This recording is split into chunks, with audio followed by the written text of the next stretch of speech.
Chapter 2 The First of the Three Spirits. When Scrooge woke up, it was very dark.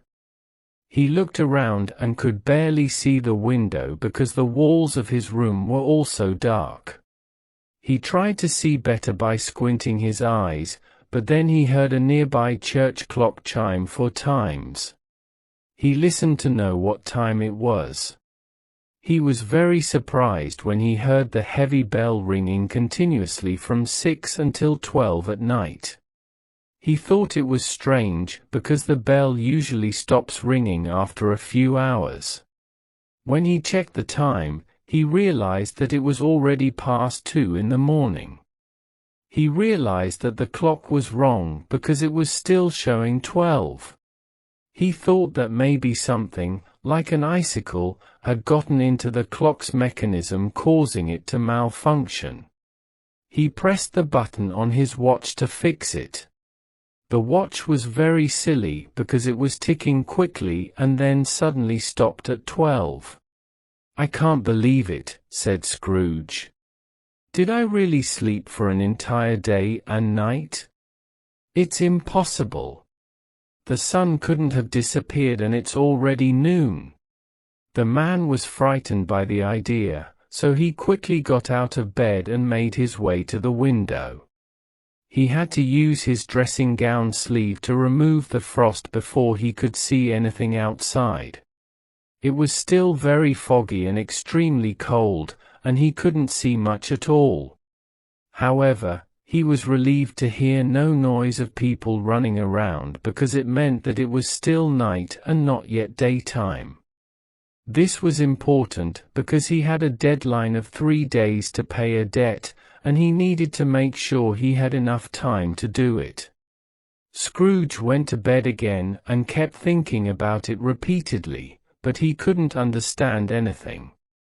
The more he thought about it, the more confused he became. He tried not to think about it, but the more he tried, the more he thought. Marley's ghost really bothered him a lot. Every time he tried to convince himself that it was just a dream, he couldn't help but think about it again and again. It was like his mind was stuck on the same question: was it a dream or not? Scrooge was lying down until the clock rang 3/4 more. Suddenly, he remembered that the ghost had warned him that something was going to happen when the bell tolled 1. He decided to stay awake until that time and, since he couldn't sleep at all, this was probably the smartest thing he could do. The period of time was very long. He thought more than once that he might have fallen asleep without realizing it and missed the sound of the clock. Finally, he heard it. Ding, dong. 1/4 said Scrooge while counting. Ding, dong. 1/2 said Scrooge. Ding, dong. 1/4 to it, said Scrooge. Ding, dong. "I'm talking about the time right now," said Scrooge confidently, "and nothing more."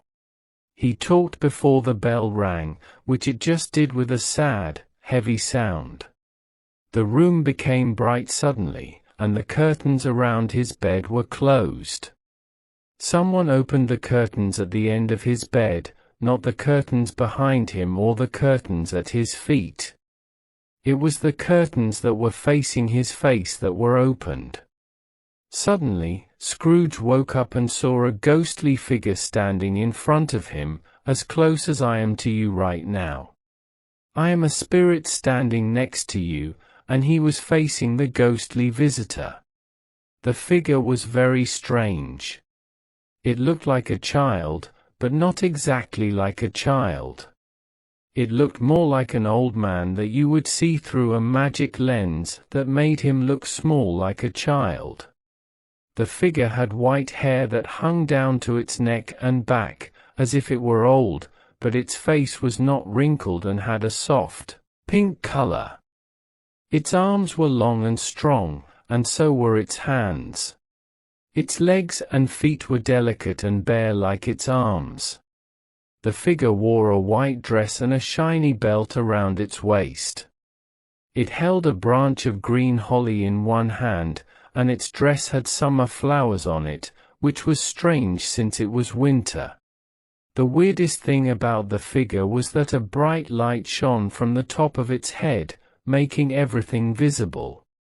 That light was probably why the figure sometimes wore a cap, which it now held under its arm. When Scrooge looked at it carefully, he noticed that the strangest thing about the figure was not its appearance. Although its belt sparkled and shone in different parts, and what was bright at one moment became dark the next, the figure itself seemed to change in shape.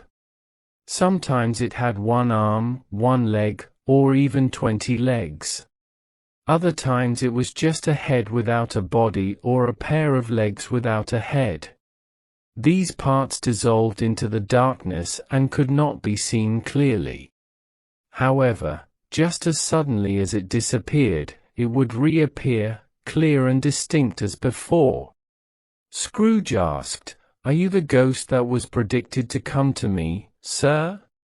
"I am." The sound was quiet and calm. It was very quiet, as if it was far away, even though it was actually close to him. Scrooge asked, "Who are you and what are you?" "I am the ghost of Christmas past." "Is it very old?" asked Scrooge, noticing how small it was. "No. Your past." Maybe Scrooge wouldn't be able to explain to anyone why, if someone had asked him, but he really wanted to see the spirit wearing his hat. So, he asked the spirit to cover his head. "What," said the ghost, "do you want to extinguish the light I give so soon, using your worldly hands? Isn't it enough that you're one of the people whose desires made me wear this cap on my head for many years?" Scrooge said he didn't mean to be rude or hurtful to the spirit, and he didn't know if he had ever done anything to upset the spirit. Then Scrooge asked why the spirit had come to visit him. "Your welfare," said the ghost. Scrooge said thank you very much, but he couldn't help thinking that sleeping all night without interruption would have been better for him. The spirit must have heard his thoughts, because it spoke right away. "Your reclamation, then. Take heed." It extended its powerful hand while talking and held him softly on the arm. "Rise and walk with me." Scrooge tried to explain that it was not a good idea to walk outside because of the weather and the late hour. He said that he was warm in bed and it was very cold outside, and that he was only wearing slippers, a dressing gown, and a nightcap. He also had a cold. Even though the spirit's touch was gentle, Scrooge couldn't resist it. He got up from bed, but when he saw that the spirit was going towards the window, he begged it to stay by holding onto its robe. "I can die like any other person," Scrooge protested, "and be prone to making mistakes." "Put my hand on your heart," said the spirit, "and you will be supported in more than just this." As soon as the words were said, they went through the wall and now they were on a road in the countryside. There were fields on both sides of the road. The city had disappeared completely, and they couldn't see any part of it. The darkness and mist had also disappeared because it was now a clear and cold winter day. The ground was covered with snow. "Oh my goodness!" exclaimed Scrooge, holding his hands together as he looked around. "I grew up in this area. I was a boy here." The ghost looked at him calmly. The soft touch, even though it was quick and brief, still felt present to the old man. He felt a lot of different smells in the air, each one connected to many thoughts, hopes, joys, and worries that he had forgotten a long time ago. The ghost said, "Your lip is shaking." "And what is on your cheek?" Scrooge said quietly, with a strange sound in his voice, that it was a minor issue. He then asked the ghost to take him wherever it wanted to go. "Do you remember the way?" asked the spirit. "Impress it upon your memory," exclaimed Scrooge enthusiastically. "I could walk the path with my eyes closed." "It's strange that we forgot about it for many years," said the ghost. "Let's continue." They walked on the road, and Scrooge recognized each gate, post, and tree. After a while, they saw a small town with a bridge, a church, and a river. Then they saw some shaggy ponies with boys on their backs coming towards them. The boys called out to other boys in carts driven by farmers. All the boys were very happy and shouted to each other. The fields were full of music and it made the crisp air laugh. The ghost said, "These things are just shadows of what happened before. They don't know we exist." The happy travelers arrived, and as they approached, Scrooge recognized and named each one of them. Why was he so happy to see them? Why did his usually emotionless eyes shine, and his heart jump with joy as they passed by? Why did he feel happy when he heard them saying, "Merry Christmas," to each other as they parted ways to go home? What did "Merry Christmas" mean to Scrooge? He didn't care about Merry Christmas. What good had it ever brought him? The ghost said that the school is not completely empty. There is still a lonely child who has been left behind by their friends. Scrooge said he knew it. And he sobbed. They turned off the main road onto a familiar path and soon arrived at a big house made of dull red bricks. It had a small weather vane on the roof and a bell hanging from it. Although it was a large house, it had fallen on hard times. The spacious outbuildings were hardly used, with walls that were damp and covered in moss, broken windows, and decaying gates. Chickens clucked and wandered around the stables, while the coach houses and sheds were overgrown with grass. Inside, the house was also showing signs of its age. The entrance hall was dreary, and looking into the open doors of the many rooms, they saw that they were poorly furnished, cold, and vast. The air had an earthy smell, and the place had a chilly emptiness, which somehow made them think that people there had been too busy getting dressed up by candlelight, but not busy enough with eating. They both walked to a door at the back of the house. It was the ghost and Scrooge. The door opened when they reached it. Behind it was a long, empty, and sad room. It was made even more empty with simple wooden benches and desks. In the room, there was a boy sitting alone and reading near a weak fire. Scrooge sat on a bench and started crying when he saw himself as a poor and forgotten boy, just like the one in front of him.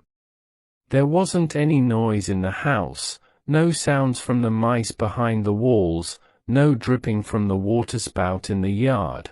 No sighs from the bare trees, no swinging of the empty door, and no clicking from the fire. All of this quietness made Scrooge feel emotional and he cried more easily. The ghost touched him on the arm and showed him his younger self who was deeply engrossed in reading. All of a sudden, a man dressed in unfamiliar clothes appeared outside the window. He looked incredibly vivid and carried an axe in his belt. He was leading a donkey that was loaded with wood. Scrooge was very excited and exclaimed, "Look, it's Ali Baba. I remember when he came here for the first time during Christmas when there was only one child alone here. Poor boy! Do you see Valentine and his wild brother Orson? They are leaving. Also, the person who was left asleep at the Damascus gate wearing only his underwear, can you see him? And there's the Sultan's groom who was turned upside down by the genie, he is still upside down. He deserved it, because he shouldn't have married the princess. It would have been surprising for Scrooge's business friends in the city to hear him talk so passionately about certain topics, with a voice that was a mix of laughing and crying, and to see his face looking more intense and emotional than usual. Scrooge shouted, "Look, it's the parrot! It has a green body and a yellow tail, and something that looks like lettuce growing on top of its head." He then referred to it as Poor Robin Crusoe, the same name given to the bird by a man who had returned home after sailing around the island. The man had thought he was dreaming, but it was really the parrot speaking.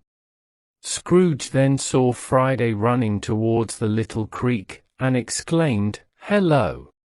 Whoop! Hello!" Then, he quickly changed his behavior, which was very different from his usual self. He felt sorry for his past self and said, "Oh, that poor boy." He cried once more. Scrooge said quietly, putting his hand in his pocket and looking around, after wiping his eyes with his sleeve, "I want to, but it's too late now." "What is the matter?" asked the spirit. Scrooge said, "I didn't give anything. Last night a boy was singing a Christmas song at my door. I wish I could have given him something, that's all." The ghost smiled and thoughtfully moved its hand while saying, "Let's have another Christmas." Scrooge felt uneasy when he heard those words, and the room seemed to become a bit darker and dirtier. The walls and windows started to look smaller and more damaged. Pieces of plaster fell from the ceiling, and he could see the bare wooden beams above. Scrooge didn't know how any of this happened, just like you wouldn't know. All he knew was that it was true and that he was once again alone, while all the other kids had gone home for the happy holidays. He wasn't reading at the moment, but walking back and forth with a feeling of despair. Scrooge looked at the ghost and shook his head sadly, then looked worriedly at the door. The door opened and a young girl, who was much younger than the boy, quickly ran inside. She hugged the boy and gave him many kisses while calling him her dear, dear brother. "I came to take you home, dear brother," said the child, clapping her small hands and leaning down to laugh. "Take you home, home, home." "Home, little fan," returned the boy. The child exclaimed happily, "Yes. We're finally home for good and forever. My father has become much kinder, and our home now feels like heaven. One night, he spoke to me so gently when I was going to bed that I felt brave enough to ask him again if you could come home. He said yes, and even sent a coach to bring you here. He also said that you will become a man and never have to come back here again. But first, we'll spend Christmas together and have the most fun in the whole world." The child's eyes sparkled with excitement as she spoke. "You are a great girl, Fan," said the boy. She clapped her hands and laughed. She wanted to touch his head, but she was too small. She laughed again and stood on her toes to hug him. She was very excited and pulled him towards the door. He was happy to go with her. A person with a bad voice shouted in the hallway, "Get Master Scrooge's box down here." Then, the schoolmaster himself appeared and looked down on Master Scrooge with a mean attitude. He made Master Scrooge feel terrible by shaking his hand vigorously. The schoolmaster then took him and his sister to a very cold and uncomfortable room, which had maps and globes on the walls. He gave them a light wine and a heavy cake to eat. The schoolmaster also sent a servant to offer the postboy a drink, but the postboy declined because he didn't like the taste of it before. Finally, they tied Master Scrooge's trunk to the top of the chaise, and the children happily said goodbye to the schoolmaster. They got into the chaise and drove down the garden path, the wheels scattering the snow and frost off the dark leaves of the evergreens. The ghost said, she was always a fragile being who could have been withered by a breath. But she had a big heart. Scrooge exclaimed, she had it. You're correct. I won't argue with you, spirit. May God forbid it. The ghost said that she passed away as a woman and might have had children, is what was mentioned. One child, Scrooge returned. True, said the ghost. Your nephew. Scrooge appeared worried and answered with a short, yes. Even though they had just left school, they were now walking in a busy part of a city. They could see people walking by and shadows of carts and coaches fighting for space on the road. The city was full of noise and chaos, just like a real city. They noticed that the shops were decorated for Christmas, which was obvious from their appearance. It was evening and the streets were brightly lit. The ghost stopped at a door of a warehouse and asked Scrooge if he recognized it. Remember this, said Scrooge. Did I learn my trade here? They entered a room where an elderly man wearing a traditional Welsh wig was sitting behind a very tall desk. The desk was so high that if the man had been 2 inches taller, he would have hit his head on the ceiling. When Scrooge saw this, he became very excited and exclaimed, "Oh, look! It's old Fezziwig. How lovely to see him again." Old Fezziwig stopped writing and glanced at the clock, which showed that it was 7 o'clock. He rubbed his hands, adjusted his large waistcoat, and chuckled to himself, feeling happy all the way from his shoes to his kind-heartedness. Then he called out in a warm, friendly, and jolly voice, "Yo-ho, there! Ebenezer! Dick!" Scrooge's younger self, who is now a grown man, entered quickly, along with his fellow apprentice. Scrooge said to the ghost, "It's Dick Wilkins, for sure. Bless me, he was very fond of me. Poor Dick. Dear, dear." Fezziwig said, "Hello, my boys. We won't work any more tonight. It's Christmas Eve, Dick. It's Christmas, Ebenezer. Let's close the shutters quickly," cried old Fezziwig as he clapped his hands sharply, "before anyone can say Jack Robinson.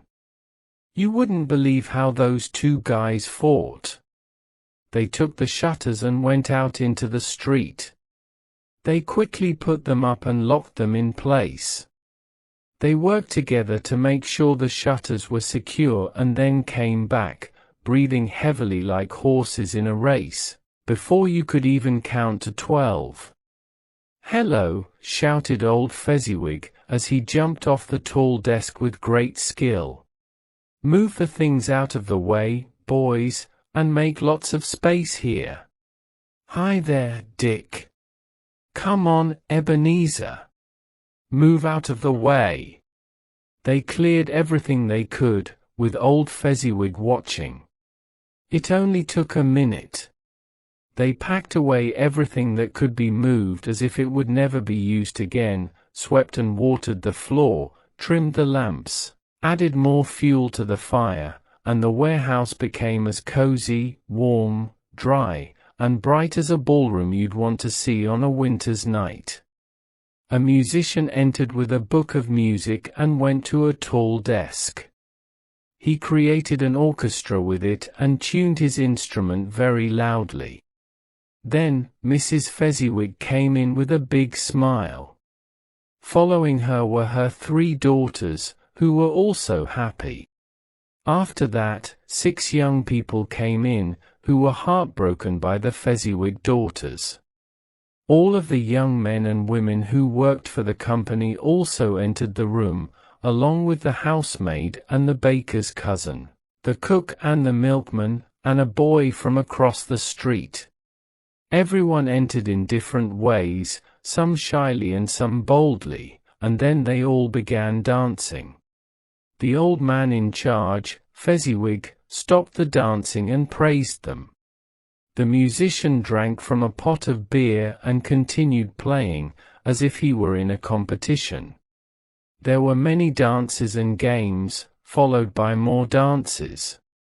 Cake, negus, a large piece of cold roasted meat, and a large piece of cold boiled meat were served, as well as mince pies and plenty of beer. However, the highlight of the evening was after the roasted and boiled meats were served, when the fiddler, who was very skilled, played Sir Roger de Coverley. Old Fezziwig then danced with Mrs. Fezziwig, and they were the top couple. There were 24 pairs of partners, and everyone was serious about dancing and didn't want to walk instead. Old Fezziwig and Mrs. Fezziwig were amazing dancers. Even if there were twice or 4 times as many dancers as them, they would still be able to keep up. Mrs. Fezziwig was a great partner for her husband in every way. Fezziwig's legs seemed to emit a bright light and they shone during the dance like moons. You never knew what move he would make next. When they finished the dance, Fezziwig ended it with a skillful, cut move that made it look like he was winking with his legs. He didn't even stumble when he landed back on his feet. This was a truly impressive display of dancing. At 11 o'clock, the party ended. Mr. and Mrs. Fezziwig stood by the door and said goodbye to each person, shaking their hand and wishing them a Merry Christmas. The only ones left were the 2 apprentices, and they also received the same farewell. After everyone had left, the happy voices disappeared, and the boys went to sleep in their beds, which were located under a counter in the back shop. Throughout this time, Scrooge behaved as if he had lost his mind. He was completely engrossed in the scene and his past self. He confirmed everything, remembered everything, enjoyed everything, and experienced strong emotions. It wasn't until the bright faces of his past self and Dick were no longer in front of him that he remembered the ghost and realized that it was staring at him directly, with the light on its head burning very brightly. The ghost said it was a small thing that made these silly people so thankful. Small, echoed Scrooge. The ghost gestured to him to pay attention to the 2 beginners who were expressing their admiration for Fezziwig. After he did that, the ghost spoke. "Why not? He only spent a few pounds of your money, maybe 3 or 4. Is that really enough to deserve all this praise?" Scrooge got angry by the comment and spoke without realizing, sounding like his old self. "It's not like that, Spirit.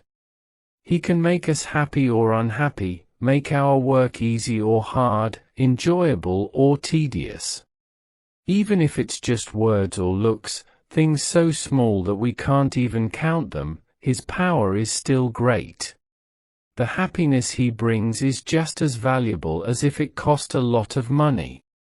He felt someone looking at him and stopped. "What is the matter?" asked the ghost. "Nothing particular," said Scrooge. The ghost kept insisting, "Something, I believe." "No," said Scrooge, "no. I want to speak to my clerk for a moment." "That's it." He turned off the lamps and expressed his wish. Then Scrooge and the ghost were standing next to each other again in the fresh air. "The time I have left is running out," said the spirit. "Hurry." This was not meant for Scrooge or anyone visible to him, but it had an instant impact. Scrooge saw himself once more. He was now an older man, in the best years of his life. His face wasn't as stern and inflexible as it would later become, but it was starting to show signs of worry and greed. His eyes were eager, greedy, and constantly moving, indicating the passion that had taken hold and where the shadow of the growing tree would eventually fall. He was with a pretty young girl who was wearing black clothes, and she had tears in her eyes that were shining because of the light coming from the ghost of Christmas past. She spoke softly and said, "It doesn't matter much, especially to you. Another person or thing has replaced me. If it can make you happy and comfortable in the future like I would have tried to do, then I have no reason to be sad." "What famous person has replaced you?" he asked again. "A golden one. He said that this is how the world works fairly. Poverty is the toughest thing in life, and pursuing wealth is something that the world condemns severely." She spoke softly, "You are too afraid of the world. Your other dreams have become one, the desire to avoid its dirty disapproval. I've noticed that your better goals have disappeared, leaving only your overwhelming desire for wealth. Isn't that true?" "What now?" he answered back. "Even if I have become much wiser, what does that change? I still feel the same way about you." She shook her head. "Am I? Our agreement is very old. We created it when we were both not wealthy, and we were happy with our situation until we could make our lives better by working hard and being patient. You seem different now. When we made the agreement, you were a different person." "I was a boy," he said impatiently. "You feel like you are not the same person as before," she said. "I am different too. The things that made us happy when we were together now make us miserable since we are apart. I have often thought about this and it hurts me deeply, but I won't say more. The important thing is that I have thought about it and I can let you go. Have I ever sought release? In words? No. Never. In what, then? In a different environment, with a different attitude, in a new way of life, with a new goal of hope.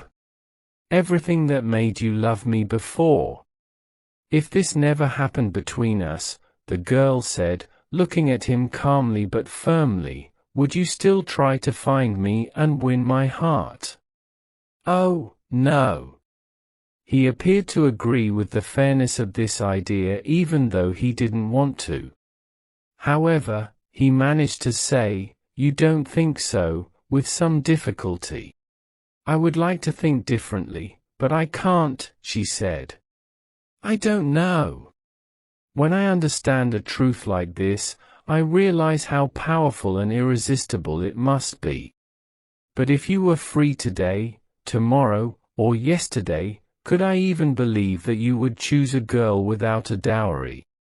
You, who weigh everything by gain, even in your confidence with her.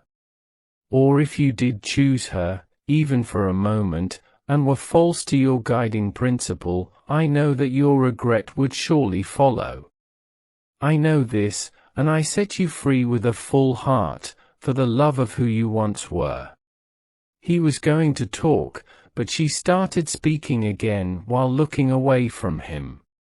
"Maybe you will feel some pain when you remember what happened before, but it's okay. It will only last for a short time, and you will forget about it and be happy again. It will be like a bad dream that you wake up from and forget about. I hope you have a happy life, the one you chose." She left him, and they parted. Scrooge said, "Spirit, don't show me anything else. Take me home. Why do you enjoy making me suffer?" "One shadow more," exclaimed the ghost. Scrooge shouted, "Stop! Stop! I don't want to see it any more. Don't show me any more." The ghost didn't let go of him and held him tightly with both arms, making him watch what happened next. They were in a different place and room that was not very big or fancy, but it was cozy. Near the fire, there was a beautiful young girl who looked very similar to the one Scrooge had seen before. However, she was now a grown woman sitting across from her own daughter. The room was very noisy because there were many children there, and Scrooge couldn't even count them all because he was too anxious. Unlike the well-behaved children in the poem, these children were mischievous and boisterous. They were so loud that it was hard to believe, but no one seemed to mind. On the contrary, the mother and daughter laughed heartily and enjoyed the commotion. The daughter even joined in on the fun and was playfully robbed by the young children. The author of the text wished that they could have been one of the children, even though they would never have been so impolite. They would never have wanted to harm the girl's braided hair or take off her precious little shoe.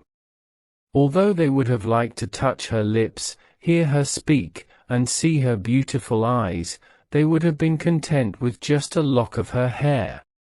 In short, they would have liked to have the freedom of a child but still have the understanding of an adult. Suddenly, there was a knocking at the door. The woman laughed and ran towards the door with a group of people. They were all excited to see the father arrive with lots of Christmas toys and presents. They all rushed towards the father's porter to get the gifts. They climbed on chairs to reach into his pockets, pulled at his cravat, hugged him, hit his back, and kicked his legs in excitement. They shouted with joy as they opened each gift. There was a scary moment when they thought the baby had swallowed a toy turkey, but it turned out to be false. Finally, the children went to bed and everything calmed down. Scrooge watched carefully as the host of the house sat down with his wife and daughter, who leaned on him lovingly, by the fireplace. Scrooge felt very emotional when he realized that he could have had a daughter who was just as beautiful and promising as the one before him, and who could have brought him joy in his old age. This made his eyes fill with tears. "Hey Belle," said the husband with a smile as he turned to his wife, "I saw one of your old friends this afternoon." "Who was it?" "Guess." "How can I do it?" "Tut, don't I already know," she said while laughing along with him. "Mr. Scrooge. I saw Mr. Scrooge through his office window with a candle inside because it was not closed. It seems his partner is very sick and about to die, and he was sitting there all by himself. I think he might be feeling very lonely in the world." "Ghost," said Scrooge with a shaky voice, "take me away from here." The ghost said, "I said to you that these are shadows of things that happened before. Don't blame me for what they are. I want to leave." Scrooge shouted, "I can't stand it." He looked at the ghost and saw that it had a face that looked like it had bits of all the other faces it had shown him. He struggled with it. "Go away from me. Bring me back. Don't bother me any more." Scrooge noticed that the ghost's light was burning strongly during their encounter, although it didn't seem to be struggling against him. He realized that the light had an effect on him, So he quickly grabbed the cap of the extinguisher and put it on the ghost's head to put out the light. The ghost went down, and the fire extinguisher covered its entire body. Even though Scrooge pushed it down as hard as he couldn't conceal the light that shone from beneath it and flooded the ground. He knew he was very tired and felt like sleeping immediately. He also knew that he was in his own bedroom. He squeezed his cap before letting it go and quickly went to bed. He fell asleep heavily almost immediately.